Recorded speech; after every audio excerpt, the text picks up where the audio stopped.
জাপানের এই ফলটা দেখতে অনেকটাই আমাদের দেশের পাকা গাবের মতো মনে হলেও এর ভেতরে কোনো বীজ নেই এবং এটা অত্যন্ত সুমিষ্ট স্বাদের। আপনি দেখবেন স্বয়ংক্রিয় কাটিং মেশিনের মধ্যে প্রত্যেকটা ফল লাগানো মাত্রই একটা ব্লেড এসে পুরো ফলের শরীর থেকে বাকলটাকে সরিয়ে ফেলে।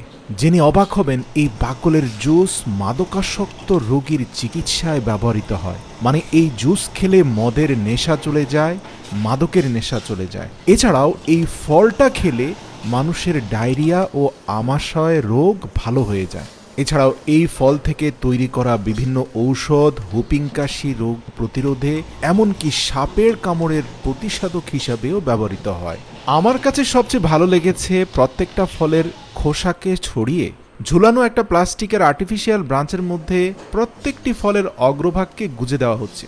ঝুলে থাকা এই ফলগুলোকে দূর থেকে প্লাস্টিকের ফল মনে হলেও আসলে এগুলো তরতাজা সুস্বাদু জুসি পার্সিমন ফল। প্রিয় দর্শক, আসুন এবার একটু বাগানে যাই। আপনারা দেখতে পাচ্ছেন যে প্রত্যেকটা গাছ অনেকটা আপেল গাছের মতো দেখতে এবং ফলগুলো ধরেও অনেকটা আপেলের স্টাইলে। পেকে যাওয়ার পরে দূর থেকে ফলগুলো দেখতে খুবই চমৎকার লাগে। একেবারে কাছ থেকে যদি দেখেন তাহলে ফলের গোড়ার দিকটা অনেকটাই গাবের মতো মনে হবে আপনার কাছে।